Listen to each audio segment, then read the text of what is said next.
Good morning, কেমন আছেন সবাই? আমি তো খুব সুন্দর আছি। চলুন আজকে একটা ব্রেকফাস্টের রেসিপি আপনাদের সাথে শেয়ার করি। আপনারা হয়তো অনেকেই জানেন, কিন্তু আমি আমার পদ্ধতিতে শেয়ার করি, সেটা অবশ্যই ইন্টারেস্টিং হবে আর খুব স্পেশাল হবে। ডিম ভুজিয়া দিয়ে একটা অসাধারণ তরকার রেসিপি। রুটি হোক বা লুচি হোক, সবেতে জাস্ট জমে যাবে। সাথে যদি থাকে কাঁচা লঙ্কা, কাঁচা পেঁয়াজ। আমি এখানে 3 কাপ তরকা নিয়েছি, তোমরা লোক বুঝে তরকার ডাল নেবে।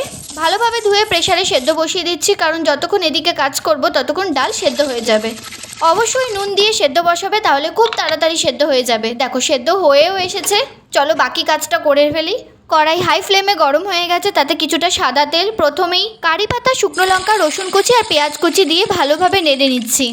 যারা আমার চ্যানেলে নতুন নতুন ভিডিও দেখছেন অথবা নতুন তরকার রেসিপি দেখছেন, প্লিজ ভিডিওটা পছন্দ হলে একটা লাইক করে দিন আর অবশ্যই সাবস্ক্রাইব করে আমার পাশে থাকুন, যাতে এমন দুর্দান্ত রেসিপি একদম সহজ পদ্ধতিতে, ঘরোয়া উপায়ে, চটজলদি উপায়ে আপনাদের কাছে প্রথম নোটিফিকেশান যায়। আর অবশ্যই তার জন্য বেল আইকনটা প্রেস করে দিন। আর হ্যাঁ, অবশ্যই কমেন্ট করে জানান কেমন হলো রান্নাটা। আপনারাও যদি কখনো বাড়িতে ট্রাই করেন, সেটাও আমাকে এসে জানান। সেটাও আমাকে অনেক বেশি আনন্দ দেবে, উৎসাহিত করবে আরও নতুন নতুন আপনাদের সাথে শেয়ার করার জন্য। পেঁয়াজ ভালো করে ভাজা হয়ে আসলে কাঁচা লঙ্কা আর আদা কুচি দিয়ে দিয়েছি। ঝাল আপনাদের স্বাদ বুঝে দেবেন। আর দিয়ে দিয়েছি 2টো ডিম।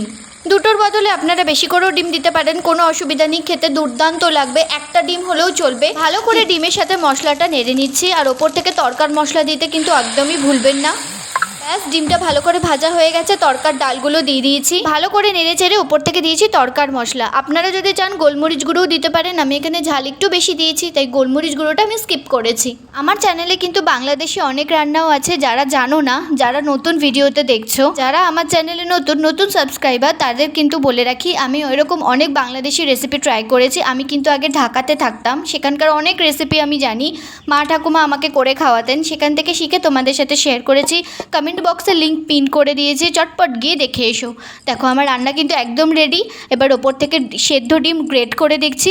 দেখতেও অসাধারণ লাগবে, খেতেও দুর্দান্ত লাগবে। বাড়িতে অবশ্যই ট্রাই করো আর আমাকে কিন্তু জানিও তোমরা। আর আমার হাতের কী কী স্পেশাল রেসিপি দেখতে চাও অবশ্যই কিন্তু কমেন্ট করে জানিও। আর তোমরা কে কোথা থেকে দেখছো অবশ্যই কিন্তু কমেন্ট করে জানিও। চলো টাটা, ভালো থেকো, সুস্থ থেকো, দেখা হচ্ছে নেক্সট রেসিপিতে।